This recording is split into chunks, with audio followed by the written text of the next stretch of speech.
Hello friends, welcome to online engineering. यहाँ पे हम डिस्कस कर रहे हैं अपना आरसीसी, जिसमें हम कवर कर रहे हैं अपना एसएससी जेई का पीवाईक्यू सेशन, जिसका हमने अब तक 4 पार्ट्स कंप्लीट कर लिए हैं और आपने भी उन सभी पार्ट्स को बहुत अच्छे से कवर कर लिया होगा डियर। क्योंकि जब मैंने आपका फर्स्ट पार्ट कवर किया था तो मैंने आपको तभी बताया था कि जो पहला पार्ट का जो आपका डिटेल एनालिसिस होगा वो कहीं ना कहीं आपके सेकेंड पार्ट्स में हेल्प करेगा। तो उसी तरह से आपने यहाँ पर अब तक टोटल 4 पार्ट्स कंप्लीट कर लिए हैं। ये आपका पार्ट 5th है। पार्ट 5th में भी हमारा टारगेट वही रहेगा जैसे हम अपने प्रीवियस क्वेश्चंस को सॉल्व करते आ रहे हैं। तो आइए बात करते हैं आज अपने पार्ट 5th के पहले क्वेश्चंस की। तो ये रहा आपका पहला क्वेश्चन आज का। हालांकि इस तरह का क्वेश्चंस मैं ऑलरेडी डिस्कस कर चुका हूं, बट ये क्वेश्चंस अगर दोबारा से पूछा जा रहा है आपके एसएससी जेईई 2016 में, तो हम इस क्वेश्चंस को यहाँ पे भी दोबारा से रिकॉल कर लेंगे।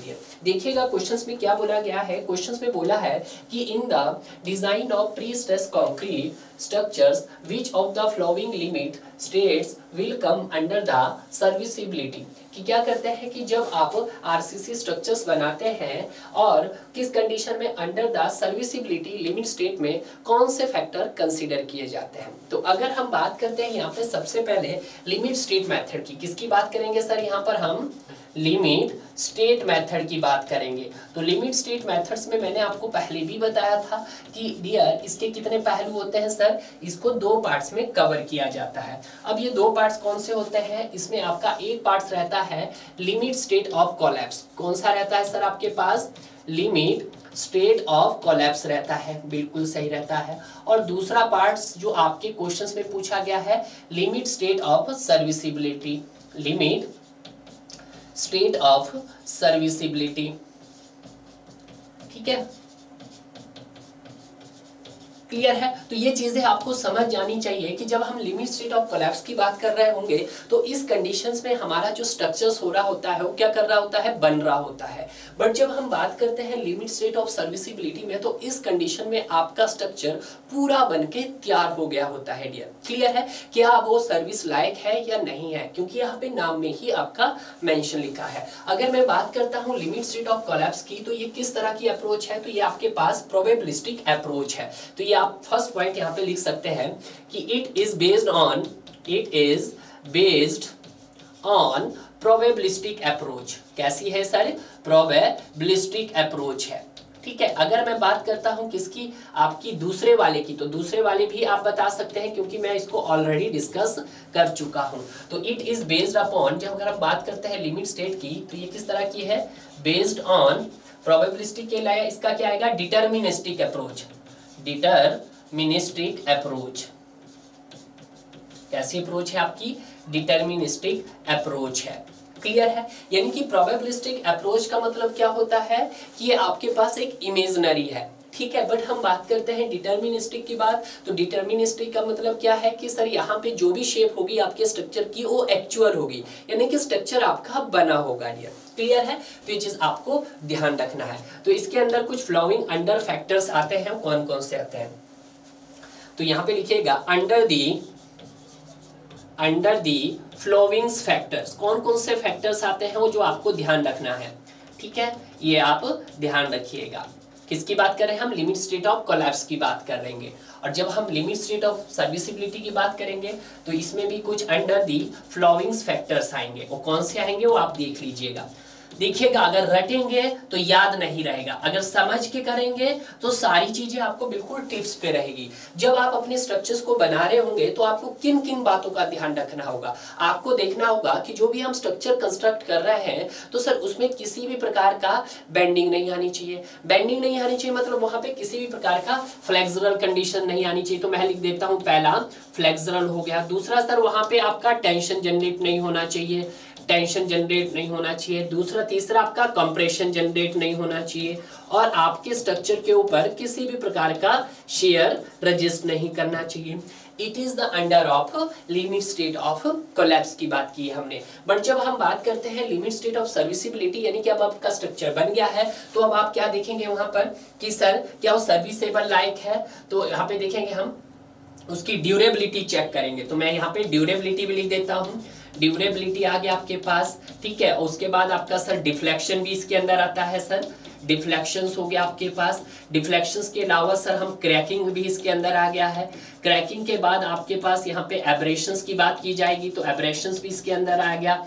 अगर मैं लीकेज की बात करता हूँ तो लीकेज भी इसके अंदर आता है, ठीक है। और इसके अलावा अगर आप देखना चाहो जैसे डिफ्रेबिलिटी हो गया, डिफ्लेक्शन हो गया, क्रैकिंग हो गया आपके पास, एब्रेशन हो गया, लीकेज हो गया, वाइब्रेशंस हो गया आपके पास, वाइब्रेशंस हो गया है, और आपके पास कोरोजन हो गया है, ठीक है। आपके पास फायर भी हो सकता है, ठीक है, और यहाँ पे मैं फायर भी लिख सकता हूँ, ठीक है। इसके अलावा भी हो सकते हैं। ये तो आपके बेसिक फैक्टर्स है जो आपको ध्यान रखे जाएंगे, क्लियर है। तो यहाँ पे जब लिमिट स्टेट की बात करते हैं तो पहले इसने फ्लेक्सुरल और क्रैकिंग ऑप्शन में दिया है। तो फ्लेक्सुरल किसके अंदर आता है सर, हमारे पास जो फ्लेक्सुरल आता है आपके पास वो sir limit state of collapse आता है, जिसको मैं LSC लिखता हूँ। इसको मैं शॉर्ट फॉर्म में क्या लिखता हूँ, LSC लिखता हूँ, लिमिट स्टेट ऑफ कोलैप्स, और इसको मैं LSS लिखता हूँ, क्लियर है। ये बात आप ध्यान रखना है। बट जब मैं क्रैकिंग की बात करता हूँ तो क्रैकिंग सर किसके अंदर आता है, लिमिट स्टेट ऑफ सर्विसिबिलिटी के अंदर आता है। डिफ्लेक्शंस की बात करते हैं तो लिमिट स्टेट ऑफ सर्विसिबिलिटी के अंदर आता है, जबकि क्रैकिंग भी किस में आता है sir, limit state of serviceability के अंदर आता है। तो देखिएगा यहाँ पे क्रैकिंग भी आ गया सर और आपका डिफ्लेक्शंस भी आ गया। एक और होता है आपके पास डिटोरेशंस, तो वो भी आप इसमें ऐड कर सकते हैं, क्लियर है। नेक्स्ट देखते हैं तो सर शेयर किस में आता है सर, ये लिमिट स्टेट ऑफ कोलैप्स में आता है। डिफ्लेक्शन किस में आता है, लिमिट स्टेट ऑफ सर्विसिबिलिटी में आता है।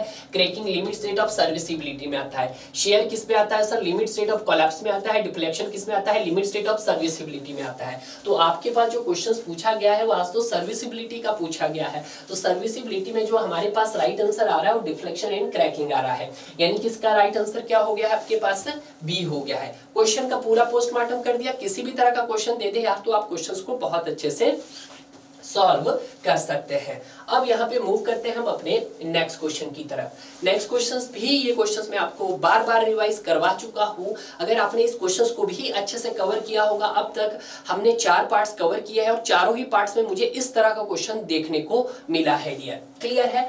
In case of reinforce concrete what is the minimum grade of concrete that should be used in sea water। किसकी बात कर रहा है वो, आपके सी वाटर की बात कर रहा है, यानी कि किसकी, यानी कि आपके सीवियर कंडीशंस की बात कर रहा है। सीवियर कंडीशन क्या होती है, जब आपका क्या है जो स्ट्रक्चर्स होता है वो completely immersed in sea waters होता है, तो उस कंडीशंस को हम क्या बोलते हैं, सीवियर कंडीशंस बोलते हैं। When expose directly along the sea coast, जो आपका कैसा है सर, एक्सपोज है directly along the sea coast, तो उस केस में हम मिनिमम ग्रेड ऑफ आरसीसी कितना यूज करते हैं। यहाँ पे आरसीसी की बात की है, ना कि उसने पीसीसी की बात की है। तो यहाँ पे मेरे पास टोटल एक्सपोजर जो कंडीशंस होती है वो आपके पास 5 टाइप्स की होती है। पहले जो मैं बात करता हूँ सर वो आपके पास माइल्ड होती है, और दूसरी आपके पास कौन सी होती है सर, मॉडरेट होती है।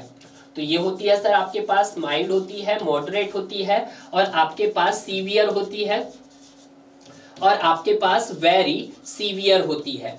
और वेरी सीवियर के अलावा आपके पास कौन सी होती है सर, एक्सट्रीम होती है, क्लियर है। अब जब हम यहाँ पे माइल्ड की बात करते हैं तो माइल्ड में आपका नॉर्मल कंडीशंस एक्ट होता है। तो नॉर्मल कंडीशंस में हम जो पीसीसी का जो ग्रेड प्रोवाइड करते हैं कोई भी ग्रेड उसने नहीं दिया है। बट जब हम मॉडरेट की बात करते हैं तो वहाँ पे M15 यूज किया जाता है, सीवियर में M20 यूज किया जाता है, वेरी सीवियर में M25 यूज किया जाता है, जबकि एक्सट्रीम में सर M25 यूज किया जाता है। उसी तरह से जब हम आरसीसी के ग्रेड की बात करते हैं तो माइल्ड कंडीशंस में हम कितना यूज करते हैं सर, M20 यूज करते हैं, जबकि मॉडरेट कंडीशंस में आपका M25 यूज किया जाता है, सीवियर कंडीशंस में आपका M30 यूज किया जाता है, वेरी सीवियर में आपका M35 यूज किया जाता है, और एक्सट्रीम में आपका M40 यूज किया जाता है, क्लियर है। तो ये चीज आपको ध्यान में रखना है। अगर हम माइल्ड की बात करते हैं तो माइल्ड में आपको क्या काउंट किया जाता है, माइल्ड में सर आपकी as a normal conditions count की जाती है, नॉर्मल, ठीक है। बट जब हम मॉडरेट की बात करते हैं तो मॉडरेट में क्या आता है आपके पास, alternating wetting, alternating freezing and thawing conditions आती है, फ्रीजिंग एंड थॉइंग कंडीशंस आती है।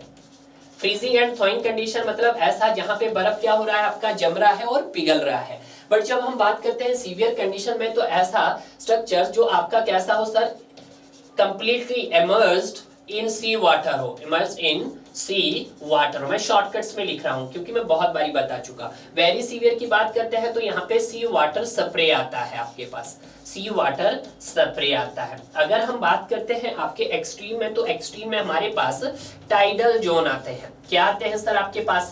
टाइडल जोन आते हैं। तो यहाँ पे जो क्वेश्चन पूछा है वो सी वाटर पूछा है, यानी कि आपके पास सीवियर कंडीशंस बोली गई है। और जब सीवियर कंडीशंस बोली गई है तो वहां पे पीसीसी का मिनिमम ग्रेड कितना था सर आपके पास? M20 था, जबकि आरसीसी का मिनिमम ग्रेड कितना था सर आपके पास? M30 था। तो यहाँ पे जो मैं राइट आंसर लगाऊंगा मेरे पास M30। अब इसी क्वेश्चन को अगर मुझे चेंज करना हो तो मैं यहाँ पे रेनफोर्स कंक्रीट की जगह क्या कर सकता था? आपके पास प्लेन सीमेंट कंक्रीट कर सकता था या सिंपल कंक्रीट लिखता। अगर वहां पे प्लेन सीमेंट कंक्रीट या कंक्रीट लिखा जाएगा तो उस कंडीशंस में जो आपका ग्रेड होगा वो आपका M20 होगा। अगर उसने एजिटेड आरसीसी लिखा तो आपके पास M30 होगा। क्लियर है? ये चीज आपको ध्यान रखनी है। इसी में मैंने आपको कवर की भी बताया था कि सर यहाँ पर हम मिनिमम कवर्स कितना प्रोवाइड करते हैं। अगर मैं कवर्स की बात करता हूँ, माइल्ड में जो कवर्स प्रोवाइड किया जाता है वो सर 20 mm प्रोवाइड किया जाता है। मॉडरेट में हम कितना करते हैं सर? 25 भी करते हैं और 30 भी करते हैं। ठीक है। अगर हम सीवियर की बात करते हैं तो हमारे पास 45 mm, तो 40 से भी आप कभी कभी काम चला सकते हैं। ठीक है। बट जब हम वेरी सीवियर की बात करते हैं तो वहां पे सर हम 50 mm प्रोवाइड करते हैं। एक्सट्रीम की बात करते हैं तो सर वहां पर हम 75 mm प्रोवाइड करते हैं। क्लियर है? ये बात आपने ध्यान रखना है। ये तो कवर्स की बात हो गई है। अब आप मुझे बता सकते हैं सीमेंट कंटेंट। अगर मैं सीमेंट कंटेंट देखना चाहूं आरसीसी के केस में, तो आरसीसी के केस में कितना सीमेंट रिक्वायर्ड होगा 1 मीटर क्यूबिक में? तो आपके पास यहाँ पर 300 kg पर मीटर क्यूब का सीमेंट रिक्वायर्ड होगा। माइल्ड में, मॉडरेट में भी कितना होगा सर आपके पास? 300 kg पर मीटर क्यूब का होगा। उसी तरह से सीवियर में कितना होगा सर? तो 320 kg पर मीटर क्यूब का सीमेंट रिक्वायर्ड होगा। उसी तरह से वेरी सीवियर में तो 340 kg पर मीटर क्यूब का रिक्वायर्ड होगा। उसी तरह से हम बात करते हैं एक्सट्रीम में, तो एक्सट्रीम में कितना सर? 360 kg पर मीटर क्यूब रिक्वायर्ड होगा। क्लियर है? तो आप चाह सकते हैं तो आप किसका बता सकते हैं सर? आप पीसीसी में भी बता सकते हैं कि जब आप पीसीसी यूज कर रहे हैं, यानी कि प्लेन सीमेंट कंक्रीट बना रहे हैं 1 क्यूबिक मीटर का, तो वहां पर आपका कम से कम सीमेंट की क्वांटिटी कितनी लगेगी? तो यहाँ पे तो आपने आरसीसी का बताया, आप मुझे कमेंट करके पीसीसी का बताना है। अब यहीं पे मैं बता सकता हूं यहाँ पर इसका फ्री सीमेंट वाटर कंटेंट। ठीक है, वाटर सीमेंट रेशो। तो वाटर सीमेंट रेशो आपके पास यहाँ पे फ्री वाटर कितना लग सकता है? यहाँ पर आपके केस में माइल में कितना रहता है सर आपके पास? वो रहता है सर 0.55 रहता है, यहाँ पे 0.50 रहता है, 0.45 रहता है, 0.45 रहता है और यहाँ पे 0.40 रहता है। क्लियर है? तो इस तरह से यार हमने तो पूरा ही टेबल यहाँ पे भर दिया है, तो आप भी इसी तरह से अपने क्वेश्चन को टारगेट कीजिएगा। क्लियर है? तो यहाँ पे आंसर मिल गया है, इतनी ज्यादा डिटेल्स मिल गई है, पूरा टॉपिक मैंने रिवाइज करवा दिया है। क्लियर है? मूव करते हैं अब अपने नेक्स्ट क्वेश्चन की तरफ। नेक्स्ट क्वेश्चंस भी मैंने ऑलरेडी डिस्कस करवाया आपके पास। क्वेश्चंस में क्या है कि the section of the reinforced beam where most distant concrete fibre in compression and tension in attains permissible stress simultaneously is called. अब क्या बोल रहा है कि आपके पास एक ऐसा सेक्शंस है जहां पे आपके पास permissible stresses in steel and permissible stresses in concrete दोनों ही वैल्यू क्या कर रही है आपकी साइमल्टेनियसली क्या कर रही है? रीच कर रही है अपनी परमिसिबल वैल्यू को। तो उस कंडीशंस को हम क्या बोलते हैं सर? बैलेंस सेक्शन बोलते हैं। अगर मैं यहाँ पे बात करता हूँ आपके टाइप्स ऑफ सेक्शंस की, टाइप्स ऑफ सेक्शंस की बात करता हूँ, टाइप्स ऑफ सेक्शंस की अगर हम बात करते हैं according to steel, according to steel, तो कितने टाइप्स के होते हैं आपके पास सर? 3 टाइप के होते हैं। कौन कौन से होते हैं? तो इसमें आपका सबसे पहले आता है सर बैलेंस सेक्शंस। कौन से सेक्शन की बात करते हैं हम? बैलेंस सेक्शंस की बात करते हैं। ठीक है, बैलेंस सेक्शंस की बात करते हैं। बैलेंस सेक्शंस के बाद हम बात करते हैं आपके अंडर रेनफोर्स सेक्शंस की बात करते हैं। अंडर रेनफोर्स सेक्शंस के बाद हम किसकी बात करते हैं सर? ओवर रेनफोर्स सेक्शंस की बात करते हैं। क्लियर है? ये चीज आप ध्यान दीजिएगा। वैसे तो मैंने ये चीजें बताई है, बट यहाँ पे हल्का हल्का इसको हम रिवाइज कर लेते हैं। जब हम क्या किसकी बात करते हैं, बैलेंस सेक्शंस की बात करते हैं, तो बैलेंस सेक्शन में क्या होता है कि जो भी आपके पास परमिसिबल वैल्यू जो होती है कंक्रीट और स्टील की, वो दोनों ही क्या करती है, अपनी परमिसिबल वैल्यू तक एक साथ साइमल्टेनियसली पहुंच जाती है। तो यहाँ पे मैं लिखने की कोशिश कर रहा हूं ताकि आप एक बार फिर से क्या हो जाए, आपका रिवाइज हो जाए। ठीक है, इन दिस सेक्शंस में क्या होता है, in these sections tension in steel and compression in concrete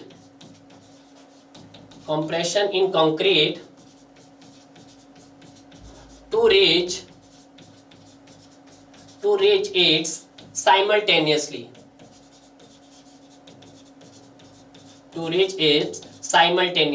clear है।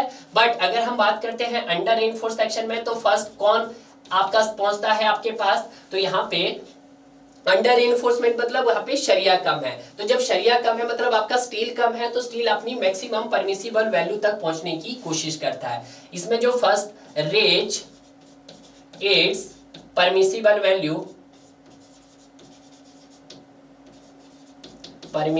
Value is steel. कौन पहुंचता है सर, स्टील पहुंचता है। बट जब हम ओवर रेनफोर्स सेक्शन की बात करते हैं, ओवर रेनफोर्स मतलब अब यहाँ पे जो आपके पास स्टील की जो क्वांटिटी है वो ज्यादा है। जब स्टील की क्वांटिटी ज्यादा है तो यहाँ पे जो कम क्वांटिटी है वो क्या करेगी, वो पहले मैक्सिमम परमिसिबल वैल्यू तक पहुंचने की कोशिश करेंगी, यानी कि कंक्रीट। इसमें जो फर्स्ट रीच करेगा आपका, first reach to its permissible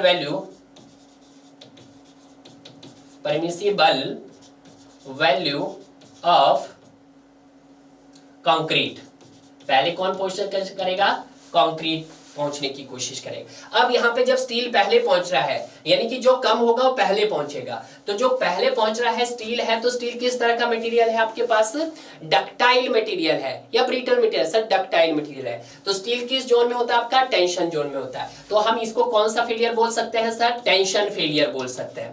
कौन सा फेलियर बोल सकते हैं, टेंशन फेलियर बोल सकते हैं, या फिर इसको हम आपका डक्टाइल फेलियर बोल सकते हैं, डक्टाइल फेलियर बोल सकते हैं। बट जहां पे क्या हो रहा है सर, आपका कंक्रीट पहले पहुंच रहा है, तो वहां पे आपका कंक्रीट कौन से जोन में होता है, आपका कंप्रेशन जोन में। तो किस तरह का फेल हो रहा है सर, यहाँ पे कंप्रेशन फेलियर हो रहा है। तो इसको हम नाम देंगे सर कंप्रेशन फेलियर हो गया आपके पास। और दूसरा क्या नाम दे सकते हैं कि जो कंक्रीट है, कंक्रीट किस तरह का मेंबर है आपके पास, ब्रिटल। तो इसको हम ब्रिटल फेलियर बोल सकते हैं, ब्रिटल फेलियर बोल सकते हैं डियर। क्लियर है, ये बात आपको क्लियर हो गई है। अगर मैं बैलेंस सेक्शंस की बात करता हूं, तो ये आपका टेंशन में भी फेल हो सकता है और कंप्रेशन में भी फेल हो सकता है। ऐसा नहीं है कि फेल नहीं होता कभी, बट ये बैलेंस है तो यहाँ पे इक्वली होगा जो भी होगा। क्लियर है। बैलेंस सेक्शंस में क्या होता है कि जो actual depth of neutral axis होती है आपके सेक्शन की, जिसको मैं XU बोलता हूं, वो इक्वल टू होता है आपका XU लिमिट से, या मैं इसको बोल सकता हूं XU मैक्स बोल सकता हूं। बट जब हम किसकी बात करते हैं सर, आपके अंडर रेनफोर्स सेक्शन की बात करते हैं, तो जो यहाँ पर सर XU होता है, यानी कि आपके सेक्शन की एक्चुअल डेप्थ ऑफ जो न्यूट्रल एक्सिस होती है वो लेस देन होती है सर आपकी XU लिमिट बोलो, या फिर आप इसी को XU मैक्स बोल देते हैं डियर। बट जब हम बात करते हैं आपके ओवर रेनफोर्स सेक्शन में, तो ओवर रेनफोर्स सेक्शन का जो एक्चुअल डेप्थ होता है, जिसको मैं XU बोलता हूं, वो होता है sir more than XU max बोल दो, या फिर उसी को आप XU लिमिट बोल सकते हैं। ठीक है, ये बात आप ध्यान रखना है। अब ध्यान दीजिएगा, जब हम अंडर रेनफोर्स सेक्शन की बात करते हैं, तो यहाँ पे जो आपका एरिया ऑफ स्टील होता है वो आपका लेस देन होता है as compare to balance section. तो AST बैलेंस यहाँ पर मैं लिख देता हूँ। बट जब हम बात करते हैं ओवर रेनफोर्स सेक्शन में, तो ओवर रेनफोर्स सेक्शन में जो आपका AST होता है वो ज्यादा होता है सर आपका AST बैलेंस सेक्शन से। AST B लिख रहा हूं मैं बैलेंस सेक्शन से। क्लियर है। तो यही चीजें हैं जो आपकी एग्जाम के अंदर अक्सर पूछी जाती है। अब जब दोनों ही एक साथ साइमल्टेनियसली अपनी मैक्सिमम परमिसिबल वैल्यू तक पहुंच रहे हैं तो उसको हम क्या बोलेंगे सर, बैलेंस सेक्शन। तो आज तो यही बोल रहा है कि वेयर जहां पर क्या हो रहा है आपके concrete fibre in compression and tension in steel attains permissible stresses simultaneously, दोनों एक साथ पहुंच रहे हैं, उसको हम बैलेंस सेक्शंस बोलेंगे। क्लियर है, ये बात आप ध्यान दीजिएगा। तो आइए बात करते हैं हम अपने नेक्स्ट क्वेश्चंस की। नेक्स्ट क्वेश्चंस में क्या कह रहा है, ये बोल रहा है कि पिकअप द करेक्ट स्टेटमेंट। आपको कुछ स्टेटमेंट दी गई है ए बी सी डी, आपको बताना है इसमें से कौन सी स्टेटमेंट आपके पास सही है। अगर मैं बात करता हूं पहली स्टेटमेंट की, तो पहली स्टेटमेंट क्या बोल रहा है कि dead load include self weight of the structures and super impose loads permanently attach to the structure. तो ये वाली जो स्टेटमेंट है आपकी बिल्कुल सही है। क्लियर है, तो आंसर तो मुझे मिल गया, मेरा जो राइट आंसर हो गया वो आपके पास ए हो गया है। अगर मैं इसके बी ऑप्शंस की बात करता हूं तो बी ऑप्शंस में क्या बोलता है कि dead load change their positions and varies in magnitude. जो आपके पास डेड लोड होता है वो कभी भी अपनी पोजीशन को चेंज नहीं करता, ना ही उसका हम मैग्नीट्यूड चेंज कर सकते हैं और ना ही हम उसका पॉइंट ऑफ एप्लीकेशन चेंज कर सकते हैं। तो ये वाली स्टेटमेंट तो आपकी क्या हो गई है सर, गलत हो गई है। बट जब हम बात करते हैं इसके सी स्टेटमेंट की, तो सी स्टेटमेंट में क्या बोल रहा है कि dead load are known in the beginning of the design, कि जब हम डेड लोड को एज ए डिजाइन से पहले ही काउंट कर लेते हैं, नहीं, ऐसा भी बिल्कुल नहीं है कि dead loads are not, known की जगह क्या हो जाएगा आपके पास, आर नॉट नॉन या आर नॉट नॉन, ठीक है, बिगिनिंग ऑफ द डिजाइन। तो यहाँ पे मेरे पास जो राइट आंसर मुझे मिल गया तो ऑलरेडी मिल गया है ए। बट अगर यहाँ पर मैं अगर लोड्स की बात करता हूँ तो लोड्स में हमारे पास वेरियस टाइप्स के लोड्स होते हैं। तो लोड्स का जो आपके पास कोड रहता है वो आपके पास IS 875 रहता है। इसमें आपके पास टोटल 5 पार्ट्स है। कितने पार्ट है, 5 पार्ट। पार्ट 1 हो गया आपके पास, पार्ट 2 हो गया आपके पास, पार्ट 3 हो गया आपके पास, पार्ट 4 हो गया आपके पास और पार्ट 5 हो गया। पार्ट 1 में जो आपके पास आता है वो डेड लोड आता है, पार्ट 2 में लाइव लोड आता है, पार्ट 3 में आपका कौन सा आता है, विंड लोड आता है आपके पास, पार्ट 4 में आपका स्नो लोड आता है आपके पास, और पार्ट 5 में आपके कौन से आते हैं, स्पेशल लोड आते हैं आपके पास। कौन से लोड आते हैं सर आपके पास, स्पेशल लोड्स एंड कॉम्बिनेशंस आते हैं, स्पेशल लोड्स एंड कॉम्बिनेशंस, ठीक है। तो ये चीज भी आपको ध्यान रखना है कि जब हम लोड्स के इंपॉर्टेंट कोड की बात करते हैं तो उसमें आता है पार्ट 1 में डेड लोड, पार्ट 2 में लाइव लोड, पार्ट 3 में विंड लोड, पार्ट 4 में स्नो लोड, पार्ट 5 में स्पेशल लोड एंड उनके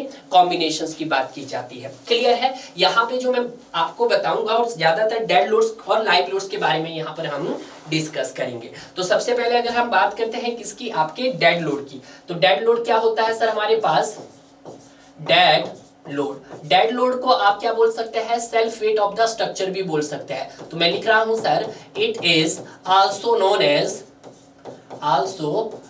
as the self weight of the structures, self weight of the structure भी बोला जाता है। ठीक है, ये मैं पूरा ही लिख देता हूं आपके पास। क्लियर है, पहला पॉइंट हो गया है आपके पास। ये जो लोड होता है, it load act as a vertically, its load acts is vertically. और ये जो लोड होता है किस तरह से एक्ट करता है आपके पास, वर्टिकली एक्ट करता है, जिसको हम क्या बोल सकते हैं, एज ए ग्रेविटी लोड बोलते हैं। ग्रेविटी लोड आपका कैसा होता है, एज ए डाउनवर्ड होता है। क्लियर है, ये पॉइंट्स आपको ध्यान रखना है। अब जब हम बात करते हैं सर इसकी कि सर हमारे पास किसके अंदर आता है, सर वर्टिकल लोड के अंदर आता है। और अगर बात करता हूं इसके एग्जांपल की, तो इसके कुछ एग्जांपल भी होते हैं। कौन कौन से एग्जांपल, तो इसके कुछ एग्जांपल स्ट्रक्चरल एलिमेंट्स के होते हैं और कुछ नॉन स्ट्रक्चरल एलिमेंट्स के होते हैं। स्ट्रक्चरल एलिमेंट्स कौन कौन से हैं हमें वो देखने होंगे आपके पास, और कुछ इसके नॉन स्ट्रक्चरल एलिमेंट है। कभी कभी क्वेश्चंस पूछा जा सकता है स्ट्रक्चरल एलिमेंट, ठीक है। अगर मैं बात करता हूं स्ट्रक्चरल एलिमेंट्स में, तो स्ट्रक्चरल एलिमेंट्स में क्या आ गया आपके, जैसे हमारे पास बीम आ गया, क्या आ गया सर आपके पास, बीम आ गया, आपके पास स्लैब आ गया, आपके पास कॉलम आ गया, ठीक है, और आपके पास कंक्रीट आ गया, वो भी तो इसी का ही है, सेल्फ वेट हो गया, आपके पास कंक्रीट का वेट हो गया। बट जब हम नॉन स्ट्रक्चरल एलिमेंट्स की बात करते हैं, नॉन स्ट्रक्चरल एलिमेंट्स में कौन से हो सकते हैं आप में, इसमें हो सकता है फ्लोर कवरिंग हो सकता है, फॉल हो सकता है, सीलिंग हो सकता है। इसमें क्या हो सकता है, फ्लोर कवरिंग हो सकता है, आपके पास फॉल हो सकता है और आपके पास सीलिंग हो सकता है। ठीक है, ये बात आपको ध्यान रखनी है डेड लोड्स के बारे में। अब और पॉइंट्स आप रख सकते हैं कि जो हमारे पास डेड लोड होता है, आपके पास परमानेंट लोड होता है। ठीक है, डेड लोड जो हमारे पास होता है sir, dead load is a permanent load होता है, यानी कि आप बोल सकते हैं whole life of the structure जो लोड होता है वो आपके पास कौन सा लोड होता है, वो आपके पास डेड लोड ही होता है। क्लियर है? तो इतने सारे पॉइंट्स हैं, इन पॉइंट्स को अगर आप लर्न रखोगे तो ज्यादा बेटर रहेगा। उसके बाद हम बात करते हैं सेकंड टाइप के लोड की, तो वो आता है आपके पास लाइव लोड को। जो हमारे पास लाइव लोड होता है इसको हम इम्पोज लोड के नाम से भी जानते हैं। तो मैं इसको लिख सकता हूं, it is also known as impose load. इसको हम क्या बोल सकते हैं सर, आपका इम्पोज लोड भी बोल सकते हैं। क्लियर है? ये पॉइंट्स क्लियर हो गया है। अब ये क्या करता है सर, ये एक पॉइंट मैंने यहाँ पे नहीं लिखा है कि जो आपके पास डेड लोड होता है वो ना तो अपनी पोजीशन चेंज कर पाता है, ना ही अपना मैग्नीट्यूड चेंज कर पाता है और ना ही अपना पॉइंट ऑफ एप्लीकेशन चेंज कर पाता है। तो यहाँ पे लिख दीजिएगा कि जो डेड लोड होता है आपके पास, इट इज नॉट चेंज। क्या क्या चेंज नहीं कर पाता सर हमारा, ये ना तो सर अपनी पोजीशन चेंज कर पाता, पहला पॉइंट, और ना ही सर अपना क्या मैग्नीट्यूड चेंज कर पाता, और ना ही सर अपना पॉइंट ऑफ एप्लीकेशन चेंज कर पाता। पॉइंट ऑफ एप्लीकेशन का मतलब कि जहां पर ये लग रहा होगा, ठीक है, उसी को हम क्या बोलते हैं, पॉइंट ऑफ एप्लीकेशन। बट जो हमारे पास लाइव लोड होता है, इट इज चेंज, ये क्या करता है, it is change their positions. ये अपनी पोजीशंस को भी चेंज करता है, पोजीशन के साथ साथ अपने मैग्नीट्यूड को भी चेंज करता है, और मैग्नीट्यूड के अलावा और पॉइंट ऑफ एप्लीकेशन को भी चेंज करता है, पॉइंट ऑफ एप्लीकेशंस को। ठीक है, ये बात आप ध्यान रखना है। क्लियर है? तो ये पॉइंट्स भी हमने कंसीडर कर लिया है लाइव लोड्स के बारे में। अब आपको पता ही है कि जो इसका कोडल है वो आपके पास 875, तो IS लिख देते हैं, आपके IS 875 पार्ट 2 में मिलेगा, जबकि डेड लोड आपके पास IS 875 पार्ट 1 में मिलेगा। क्लियर है? ये बात आपको ध्यान रखनी है। अब जो हमारा ये पॉइंट है कि जब हम लाइव डेड लोड की बात कर रहे हैं तो डेड लोड कैसा था, आपके पास परमानेंट था। बट जो लाइव लोड है हमारे पास, लाइव लोड वो क्या है sir, live load is temporary, ये आपके पास टेम्परेरी है एंड शॉर्ट ड्यूरेशन है। एंड कैसा है आपके पास, शॉर्ट ड्यूरेशन है। क्लियर है? ये पॉइंट्स भी ध्यान रखना है। अगर मैं बात करता हूं इसके एग्जाम्पल की, जितने भी मूवेबल मटेरियल्स हैं आपके पास, मूवेबल्स थिंग्स है या मूवेबल्स लोड इसके अंदर आ सकते हैं। जैसे आपका फर्नीचर हो गया, आपके पास फर्नीचर हो गया, आपके पास फर्नीचर्स के अलावा आपके पास टेबल हो गया आपके पास, ठीक है, उनका लोड हो गया आपके पास, फर्नीचर्स हो गया आपके पास, टेबल्स हो गया आपके पास, इक्विपमेंट्स भी लिख देते हूं मैं तो ज्यादा बेटर रहेगा, इक्विपमेंट्स हो गया, and occupant of the structure. तो ये सब किसके अंदर आ गया आपके पास, ये आपके लाइव लोड के अंदर आ गए हैं। तो यहाँ पे मेरा पूरा डेड लोड और लाइव लोड के जितने भी इंपॉर्टेंट पॉइंट्स हैं वो हमने यहाँ पर नोट डाउन कर लिए हैं। क्लियर है? तो ये चीजें आपको यहाँ पे भी मैंने बता दिया है कि कौन सही है और कौन गलत है। तो राइट ऑप्शंस क्या हो गया आपके पास, ए इज द राइट ऑप्शंस हो गया है। क्लियर है? अब यहाँ पे मूव करते हैं हम अपने नेक्स्ट क्वेश्चंस की तरफ। नेक्स्ट क्वेश्चन क्या कह रहा है, लाइव लोड। लाइव लोड क्या है, जो अपनी पोजीशन चेंज करता है, अपना मैग्नीट्यूड चेंज करता है और जिसका हम पॉइंट ऑफ एप्लीकेशन भी चेंज कर सकते हैं। और ये पॉइंट्स वेरी वेरी इंपॉर्टेंट कि जो हमारे पास लाइव लोड होता है, live load is expressed as a UDL. Very very important points. तो यहाँ पे वेरी वेरी इंपॉर्टेंट नोट है कि जो लाइव लोड होता है आपके पास, live load is expressed as a UDL, uniformly distributed load. इसको किस तरह से एक्सप्रेस किया जाता है, एज ए यूडीएल की फॉर्म में। क्लियर है? तो यही चीज मैंने आपको बताना भूल गया था। क्लियर है? तो देखिएगा लाइव लोड जो आपका वेरीज इन मैग्नीट्यूड, सही है सर, वेरीज इन पोजीशन, बिल्कुल सही है, और इसको जो एक्सप्रेस किया जाता है वो आपका एज ए यूडीएल एक्सप्रेस किया जाता है, तो that is uniformly distributed load. तो आपका right option is the D is the right answer हो गया है। क्लियर है? अब मूव करते हैं हम अपने नेक्स्ट क्वेश्चंस की तरफ। नेक्स्ट क्वेश्चंस फिर से रिपीटेड क्वेश्चंस है, ठीक है, देख लेते हैं, कोई बात नहीं, 2016 का ही क्वेश्चन है, आया हुआ आपके पास कि in a singly reinforced beam if the permissible stress in concrete reaches earlier than that in steel the beam section is called.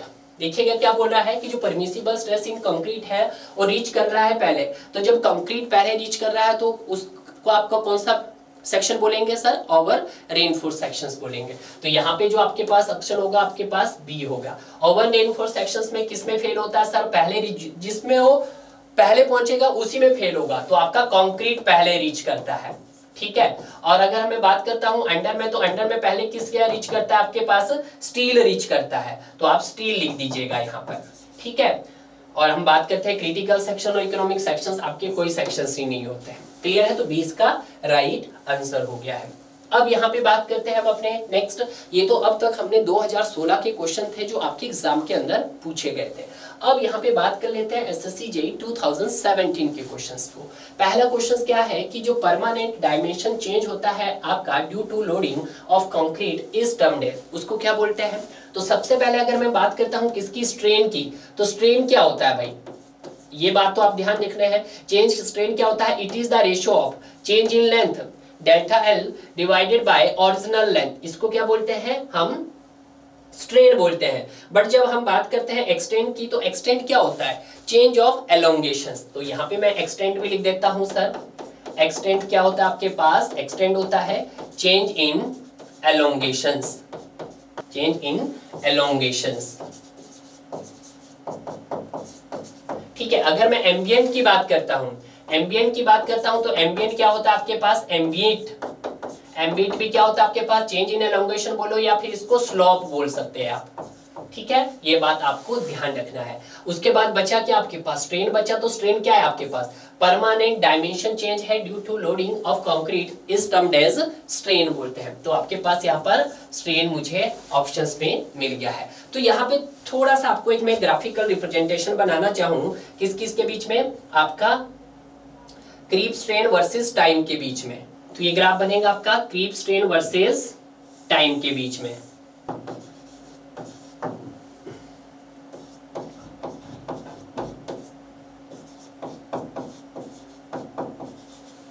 तो इसके लिए हमें मैं दो एग्जांपल आपको समझाने की कोशिश करूंगा। मान लेते हैं ये आपके पास एक फ्लोर है, रूफ है सॉरी, और इस रूफ के ऊपर क्या लगा है आपका? एक पंखा लगा है। देखिएगा क्या लगा है आपका? एक फैन लगा है, कुछ इस तरह से फैन लगा है,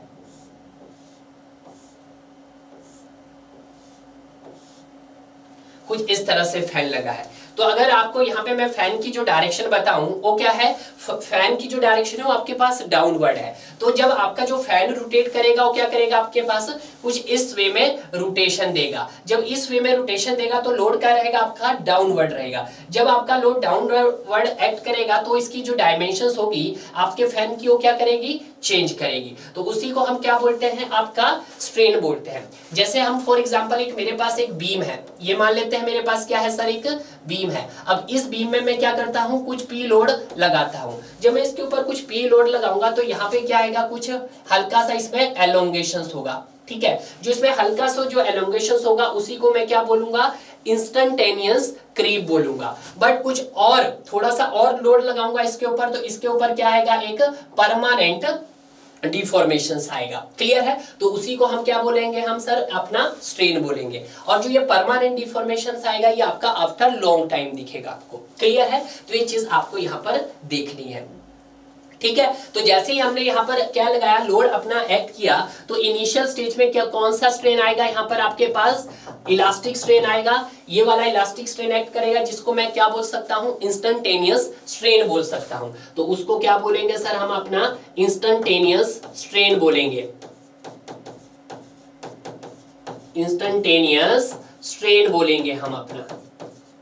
ठीक है। अब ऐसा तो नहीं है कि अब आप टाइम के साथ लोड नहीं बढ़ाओगे, तो टाइम के साथ साथ आपने क्या किया, लोड बढ़ाना शुरू किया। जब आपने टाइम के साथ लोड बढ़ाना शुरू किया तो ये कुछ इस शेप में बन जाएगा आपके पास। तो इसको मैं पॉइंट 1 दे देता हूं, ये आपके पास एक पॉइंट है और ये आपके पास दूसरा पॉइंट है। तो एक पॉइंट्स पे तो आपका क्या बना, इंस्टेंटेनियस स्ट्रेन, कि जैसे ही आपने इनिशियल स्टेज पे उसके ऊपर लोड लगाया किसी बीम के ऊपर, तो उसमें हल्का सा एलोंगेशन होगा। जब उसमें हल्का सा एलोंगेशन होगा तो उसी को हमने क्या नाम दिया सर, इंस्टेंटेनियस स्ट्रेन नाम दिया। क्लियर है। बट थोड़ा सा हमने टाइम के साथ साथ किया सर, अपने लोड में वेरिएशंस किया। जब आपने लोड में वेरिएशंस किया तो वहां पे क्या हुआ सर, आपको एक सेकेंड पॉइंट्स मतलब कुछ इस तरह का कर्व दिखना स्टार्ट हुआ, यानी कि आपका एलोंगेशंस परमानेंटली डिफॉर्म होना शुरू हुआ। तो ये मैंने बीम का केस बताया आपको और ये मैंने आपको फैन की कंडीशंस बताई। बट जैसे ही हमने क्या किया सर, जैसे ही हमने क्या किया, अपना लोड को रिमूव किया, तो जैसे हमने अपना लोड को रिमूव किया तो यहाँ पे क्या हुआ होगा सर, कुछ आपको रिकवरी हुई होगी। तो उस रिकवरी को हम क्या बोलेंगे, इस को, तो देखिएगा कुछ क्या हुई होगी सर, यहाँ पे रिकवरी हुई होगी। तो उसको हम क्रीप रिकवरी भी बोल सकते हैं और इंस्टेंटेनियस रिकवरी भी बोल सकते हैं। उसको हम सर क्रीप रिकवरी भी बोल सकते हैं और इंस्टेंटेनियस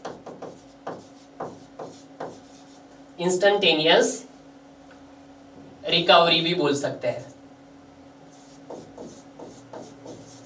ये इंस्टेंटेनियस रिकवरी कब है, जो आपका मतलब परमानेंटली क्या हो रहा है, डिफॉर्म हो रहा है, उसी को हम क्या बोला इसने, क्रीप रिकवरी या इंस्टेंटेनियस रिकवरी हुआ। जैसे ही आपका लोड रिमूव हुआ तो उसके बाद यहाँ पे जो आपका जो ये वाला बचा, तो इसको हम क्या नाम देंगे सर, इसको हम रेजिडुअल क्रीप बोलेंगे। इसको क्या बोलेंगे हम, रेजिडुअल क्रीप बोलेंगे।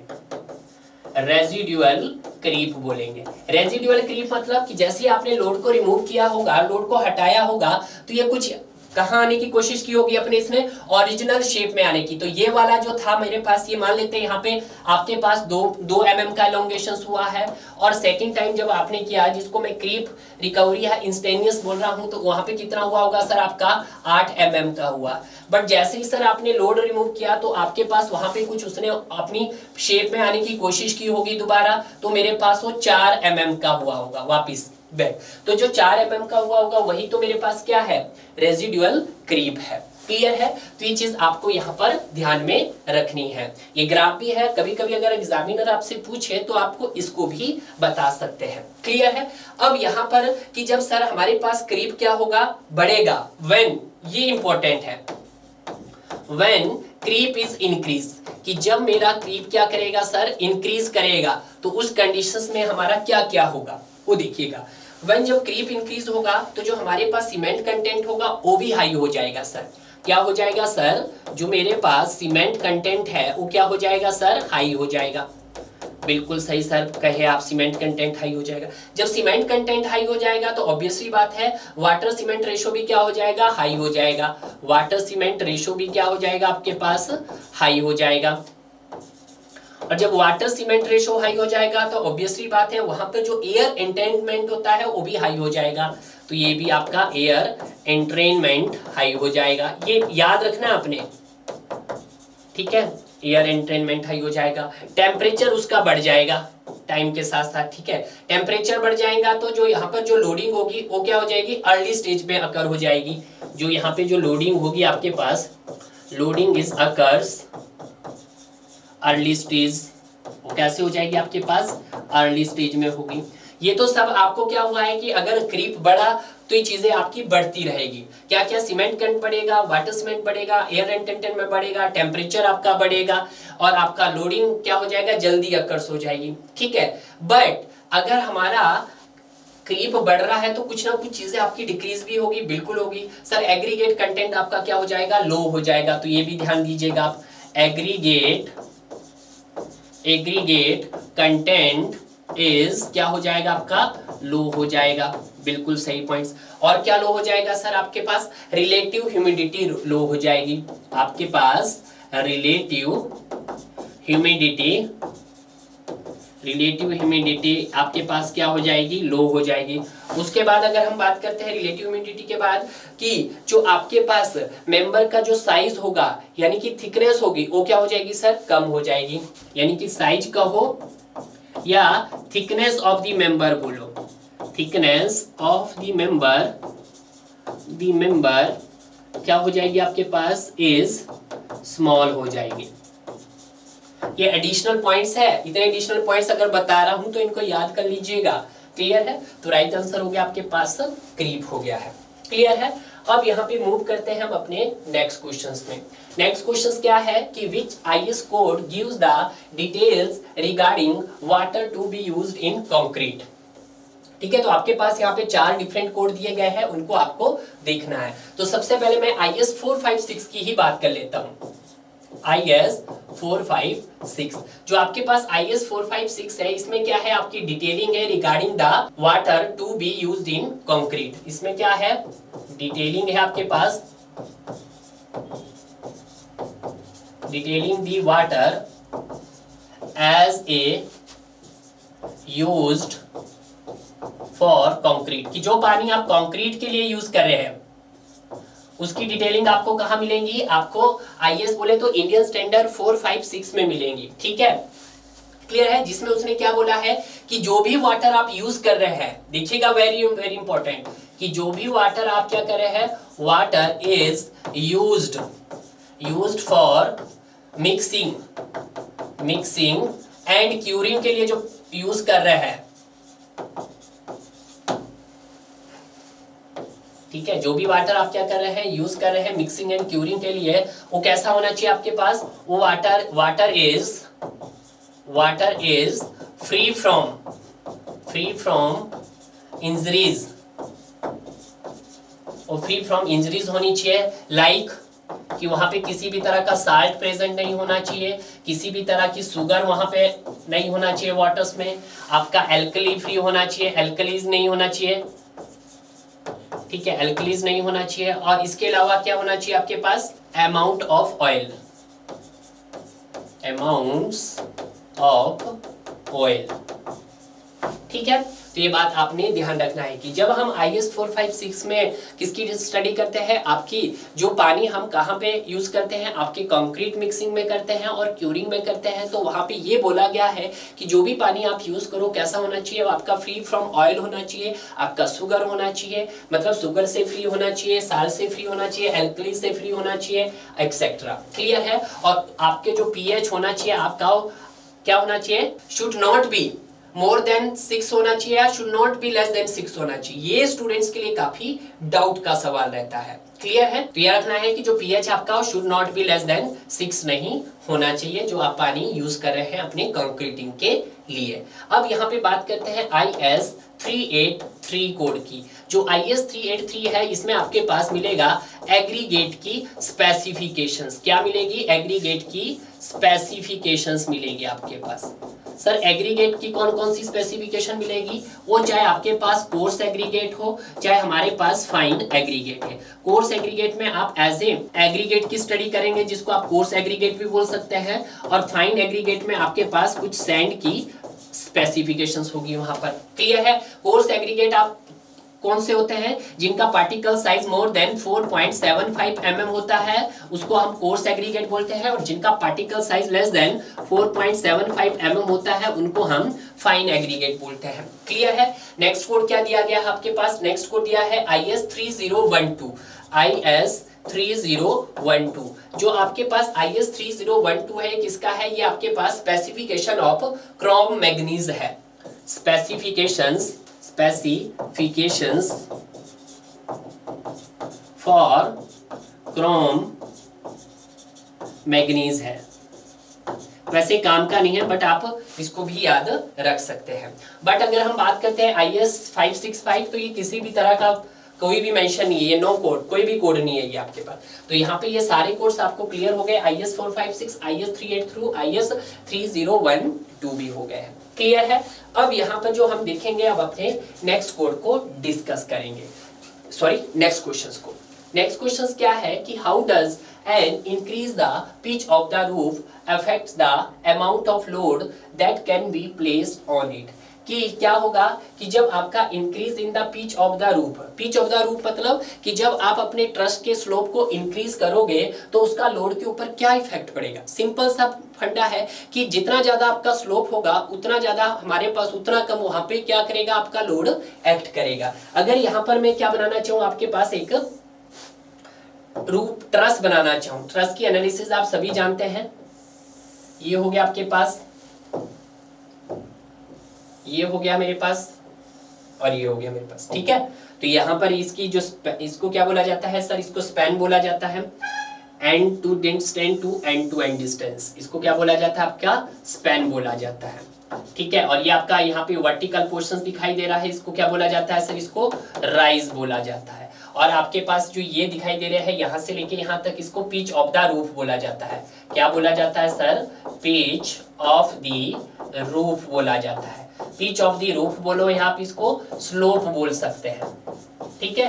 ये बात आप ध्यान रखना है। और अगर मेरे पास ये वाला डिस्टेंस है, इतना डिस्टेंस है, तो इसको क्या बोला जाता है सर, इसको रन बोला जाता है। तो यहाँ पे मैं इसको यहाँ से तक यहाँ तक के डिस्टेंस को क्या बोला जाता है, आपका रन बोला जाता है। वैसे तो जब हम यहाँ पर आरसीसी डिस्कस करेंगे तो वहाँ पे मैं पूरी डिटेलिंग इसकी बताता हूँ। यहाँ पे जितना आया है हम उतना ही इसको स्टडी करेंगे। तो यहाँ पर या तो ट्रस और ये क्या है, आपका स्लोपिंग रूफ है, इसको हम क्या बोल सकते हैं, ट्रस और स्लोपिंग रूफ है आपके पास, ठीक है। क्लियर है। तो जैसे जैसे आपके पास क्या होगा, पिच ऑफ द रूफ क्या होगा, बढ़ेगा, वैसे वैसे हमारे पास क्या होगा, जो आपका अमाउंट ऑफ लोड होगा वो क्या होगा, डिक्रीज होगा या इंक्रीज होगा, तो आपके पास इंक्रीज होगा। तो यहाँ पे जैसे मैं लिख सकता हूँ कि जैसे जैसे सर हमारा स्लोप क्या होगा, बढ़ता रहेगा, तो वैसे वैसे जो लोड एक्ट होगा वहां पर वो क्या होगा, आपके पास डिक्रीज होगा। तो यहाँ पे जो राइट आंसर है, इंक्रीज तो नहीं होगा सर, आपका डिक्रीज होगा। दैट इज बी इसका राइट आंसर हो गया है। क्लियर है। अब यहाँ पे मूव करते हैं हम अपने नेक्स्ट क्वेश्चन की तरफ। नेक्स्ट क्वेश्चन क्या है, which of the following statement is true.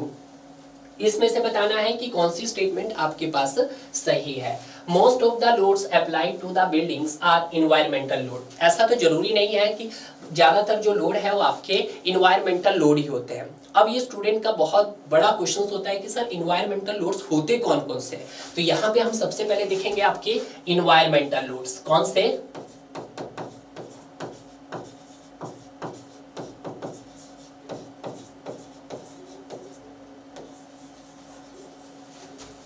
जब मैं यहाँ पे इन्वायरमेंटल लोड्स की बात करता हूँ तो इसमें कौन कौन से लोड आते हैं आपके, इसमें आपका जैसे आ गया डेड लोड आ गया, अर्थक्वेक लोड आ गया।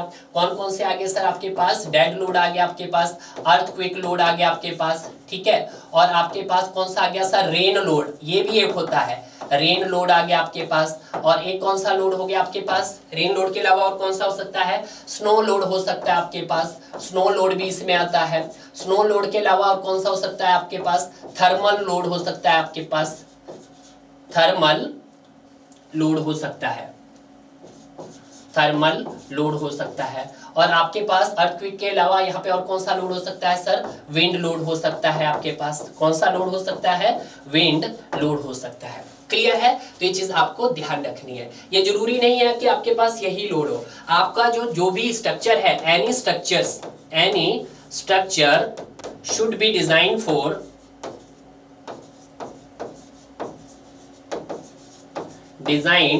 For dead load and live load. Most of the case में जो आपके जो लोड डिजाइन किया जाता है, स्ट्रक्चर डिजाइन किया जाता है, किसके लिए किया जाता है, आपके डेड लोड और लाइव लोड के लिए। तो जरूरी नहीं कि सर इन्वायरमेंट ही सबसे इंपॉर्टेंट टास्क है, ठीक है, वहां पे लाइव लोड का होना भी बहुत जरूरी है। But most of the loads are dead load followed by the live load. Yes, तो इसका बी आंसर क्या हो गया है सर, आपके पास बी हो गया है, क्योंकि वो डेड लोड के लिए भी डिजाइन किया जाता है और आपका लाइव लोड के लिए भी डिजाइन किया जाता है। तो यहाँ पे जो भी लोड्स दिए जाते हैं, अगर उन लोड्स को आप डिजाइन कर रहे हैं, क्या कर रहे हैं आप, डिजाइन कर रहे हैं। डिजाइन आप किस में कर रहे हैं सर, उनको लिमिट स्टेट मेथड से कर रहे हैं। तो जो भी आपके पास गिवन लोड होगा, जो भी हमारे पास गिवन लोड होगा, उस गिवन लोड को आपको क्या करना पड़ेगा, मल्टीप्लाई करना पड़ेगा आपको पार्शियली सेफ्टी फैक्टर से।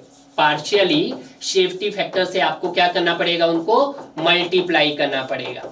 ठीक है, तो यहाँ पे मैं किसकी बात कर रहा हूँ, आपके डेड लोड की। तो डेड लोड का जो पार्शियली सेफ्टी फैक्टर है वो आपके पास 1.5 है, और जो लाइव लोड का पार्शियली सेफ्टी फैक्टर है वो आपका 1.5 है। क्लियर है, तो ये चीज आपको ध्यान रखनी है। बाकी जो क्वेश्चंस आएगा लोड के कॉम्बिनेशंस के ऊपर, तो वहां पे मैं आपको इसकी पूरी डिटेलिंग दे दूंगा। क्लियर है, तो भी इसका राइट आंसर हो गया है। यहाँ पे रेन लोड आप ध्यान रखना है, ये भी इसके अंदर आता है, स्नो लोड भी, थर्मल लोड भी, और आपका विंड लोड भी, डेड लोड भी, और अर्थक्वेक लोड भी। बट सिर्फ वो लाइव लोड कंसीडर नहीं करता आपका इन्वायरमेंट लोड। अगर यहाँ पे इसने ये लिखा होता है कि most of the loads apply to the buildings are environmental load and live load, अगर वो ऐसे लिखता लाइव लोड और दूसरी स्टेटमेंट एजिटेड होती, तो आपके पास दोनों ही स्टेटमेंट क्या होती, सही होती।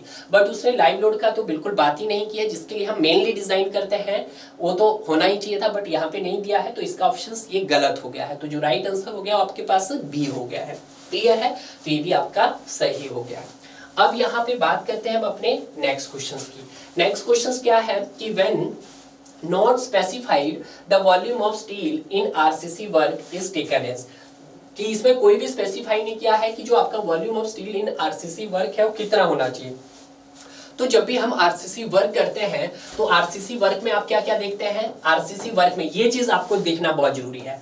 आरसीसी वर्क में हम किस किस की बात करते हैं सर, हम स्लैब की बात करते हैं हम अपने, और लिंटल्स की बात करते हैं।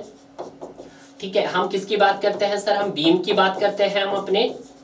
ठीक है, हम किसकी बात करते हैं सर, हम कॉलम्स की बात करते हैं, कुछ इसी तरह से बात करते हैं, और हम अपने फाउंडेशंस की बात करते हैं। कुछ यही है आपके पास मेजर, स्लैब हो गया, लिंटल हो गया, कॉलम हो गया, आपके पास बीम हो गया, और फाउंडेशंस हो गया। क्लियर है, जब हम किसकी बात करते हैं, कॉलम की बात करते हैं, तो वहां पे जो आपका मिनिमम, यानी कि इसकी बात कर रहा है, स्टील की बात कर रहा है, तो जो यहाँ पे कॉलम में जो रहता है वो आपका मिनिमम 0 पॉइंट कितना रहता है आपके पास, मिनिमम 0.8% टू 6% रहता है। क्लियर है, कुछ यही क्राइटेरिया था आपके पास, बिल्कुल सही।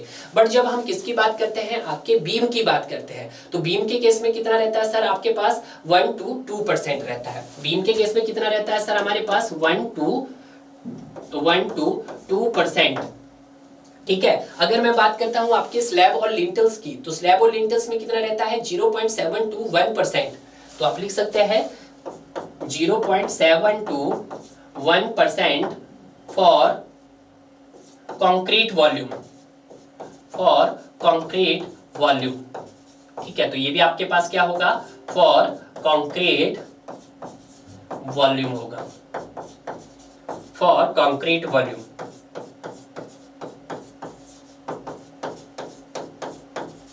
क्लियर है, और अब हम बात करेंगे किसकी, आपके फाउंडेशंस की। तो फाउंडेशंस में कितना रहता है आपके पास, तो फाउंडेशन में रहता है आपके पास 0.5 to 0.8% रहता है। तो कितना रहता है 0.5 to 0.8% फॉर कंक्रीट वॉल्यूम।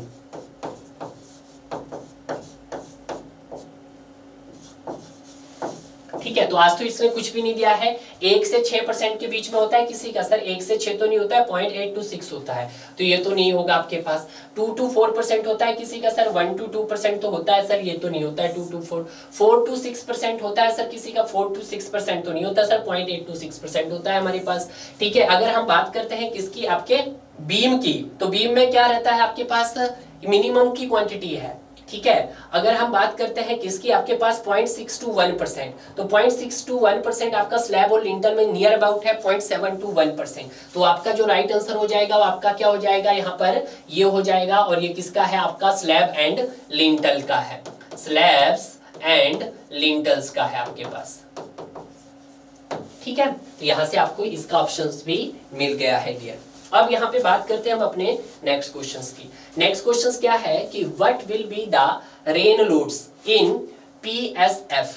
अब ये स्टूडेंट्स के लिए काफी डाउटफुल है कि सर ये पीएसएफ क्या है। पीएसएफ आपके पास कुछ भी नहीं है, ये हमारे पास एक यूएसए, जैसे हम इंडियन कोड के मुताबिक क्या करते हैं उसकी यूनिट कन्वर्ट करते हैं, तो ये भी आपके पास अमेरिकन कोड के हिसाब से इसको पीएसएफ लिखा है। तो अगर मैं बात करता हूं पीएसएफ की, तो पीएसएफ क्या है आपके पास, पाउंड्स पर स्क्वायर फीट है। तो वहां पर अगर मैं पीएसएफ की बात करता हूं तो ये आपके पास पाउंड्स पर स्क्वायर फीट है आपके पास, फुट बोल दो आप, ठीक है, पाउंड्स पर स्क्वायर फुट है। अगर हम बात करते हैं किसकी, इसकी रेन लोड्स की, तो रेन लोड के लिए वैसे तो आपको स्टडी नहीं करना है। अगर इस तरह का क्वेश्चन एग्जाम में पूछा जा रहा है तो इस तरह के क्वेश्चंस को आप हटा दीजिएगा, ठीक है। बट हो सकता है कि अगर यही क्वेश्चंस आपको दोबारा से पूछा जाए तो आपको कैसे इसको सॉल्व करना है। अगर हम बात करते हैं रेन लोड्स की, तो रेन लोड को कैलकुलेट किया जाएगा आपका बाय इंटरनेशनल बिल्डिंग कोड के मुताबिक कि rains loads is calculated by international building codes equations। ये काम का है, ठीक है। तो इसकी इक्वेशंस क्या है आपके पास, रेन लोड को रिप्रेजेंट किया जाएगा आर से, ठीक है, that is 5.2 that is ds plus dh, ठीक है, ds प्लस dh। अब यहाँ पे स्टूडेंट्स को काफी डाउट है कि ds क्या है आपके पास, स्टैटिक हेड है, जबकि dh क्या है, हाइड्रोलिक हेड है।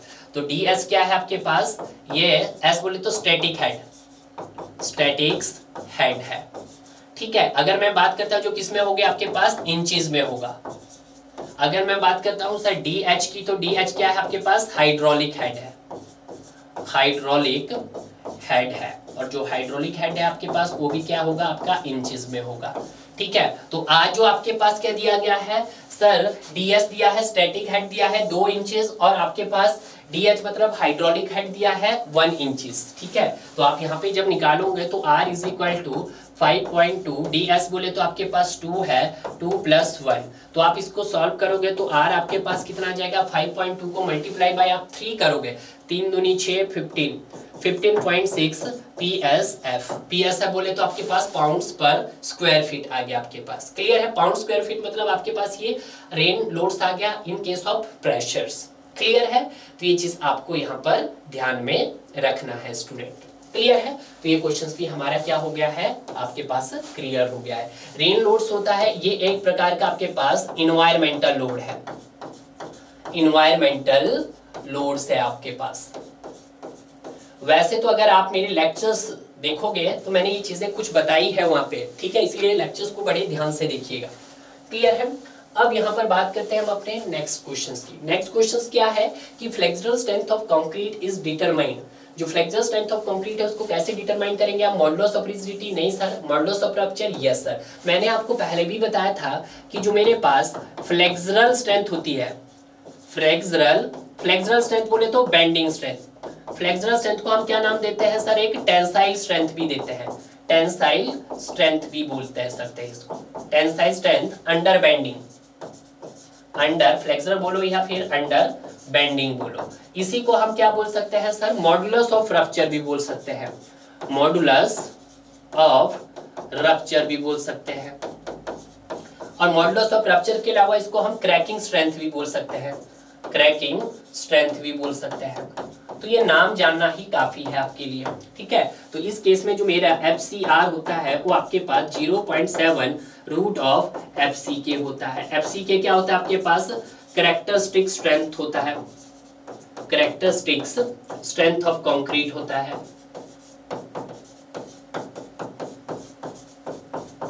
ठीक है, और ये जो कैरेक्टरिस्टिक स्ट्रेंथ होती है आपके पास 28 डेज फुल स्ट्रेंथ मेजर की जाती है, जो किसमें होती है सर, न्यूटन पर mm स्क्वायर में होती है या फिर kg पर सेंटीमीटर स्क्वायर में होती है। ठीक है, ये बात आपको ध्यान रखना है। तो यहाँ पे जो राइट आंसर आ गया वो आपके पास बी आ गया है। क्लियर है, मूव करते हैं नेक्स्ट क्वेश्चंस की तरफ। नेक्स्ट क्वेश्चंस क्या है कि जो कंक्रीट है गुड इन कंप्रेशन है, good in tension. Sir tension में तो कभी भी गुड नहीं हो सकता, good in compression, weak in tension, yes B. तो देखिएगा कि जो हमारे पास कंक्रीट जो होता है वो क्या होता है सर, आपके पास स्ट्रॉन्ग जो होता है वो स्ट्रॉन्ग किस में होता है आपके पास, कंप्रेशंस में होता है। स्ट्रॉन्ग किस में होता है सर, वो कंप्रेशन में होता है। और बट जब मैं वीक की बात करता हूं तो सर वीक किस में होता है आपके पास, टेंशन में होता है। सर कितना वीक होता है, तो ये होता है आपके पास 1/10 of the average compressive strength होता है, एवरेज कंप्रेसिव स्ट्रेंथ होता है आपके पास। सपोज कीजिएगा कि हमारे पास जो कंप्रेसिव स्ट्रेंथ है वो हमारे पास 100 न्यूटन पर mm स्क्वायर है, तो ये हो जाएगा आपके पास 1/10/100। तो यहाँ से कितना जाएगा आपके पास 10। तो यहाँ पे जो हमारे पास जो कितना टेंशन होता है वीक में, ये हमारे पास 10 to 15% of the average compressive strength होता है, एवरेज कंप्रेसिव स्ट्रेंथ होता है। तो ये अगर कभी कभी क्वेश्चंस में देखने को मिलेगा आपके पास कि जो हमारा जो कंक्रीट होता है या आपके पास पीसीसी होता है वो आपका टेंशन में कितना वीक होता है, या तो लिखो आप 1/10 of the average compressive strength होता है, ये तो न्यूमेरिकल पॉइंट ऑफ व्यू से, और यहाँ डायरेक्ट लिखा जा सकता है वहां पर 10 to 15% of the compressive strength होता है। क्लियर है, ये बात आपको ध्यान रखना है। और ये जो 10 to 15% एवरेज कंप्रेसिव स्ट्रेंथ होता है जो आपका टेंशन में वीक होता है, इसको क्या किया जाता है आपके आरसीसी के अंदर इग्नोर किया जाता है। अब इसको आरसीसी के अंदर क्या किया जाता है सर, आपका इग्नोर किया जाता है। ठीक है, ये बात भी आप ध्यान रखना है। तो राइट आंसर क्या हो गया आपके पास, बी इसका राइट आंसर हो गया है। अब यहाँ पे बात करते हैं हम अपने नेक्स्ट क्वेश्चंस की। नेक्स्ट क्वेश्चंस क्या है, in the design of RCC structures the tensile strength of concrete is taken as. आपको क्या बतानी है, टेंसाइल स्ट्रेंथ ऑफ कंक्रीट बतानी है। अगर मैं बात करता हूं टेंसाइल स्ट्रेंथ ऑफ कंक्रीट की, तो ये इसमें बहुत टाइप्स की स्ट्रेंथ आती है। देखिएगा, tensile strength of concrete, tensile strength of concrete as follows, कौन सी होती है, अब ये देखिएगा।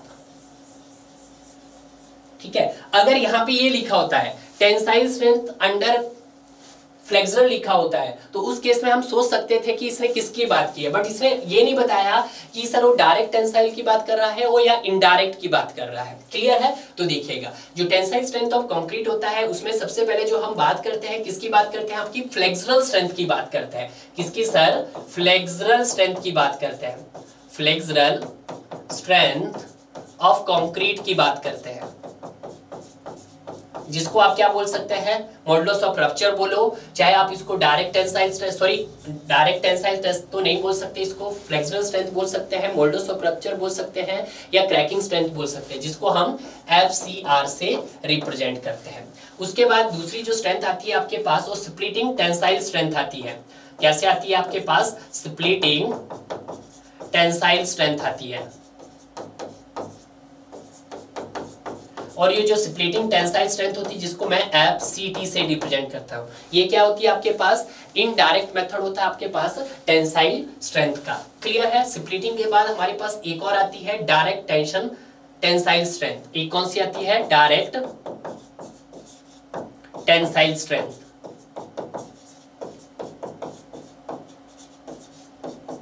ठीक है, जिसको हम रिप्रेजेंट कैसे कर सकते हैं, आप FCT से तो नहीं कर सकते हैं पर कर सकते हैं डायरेक्ट, FCT हो गया।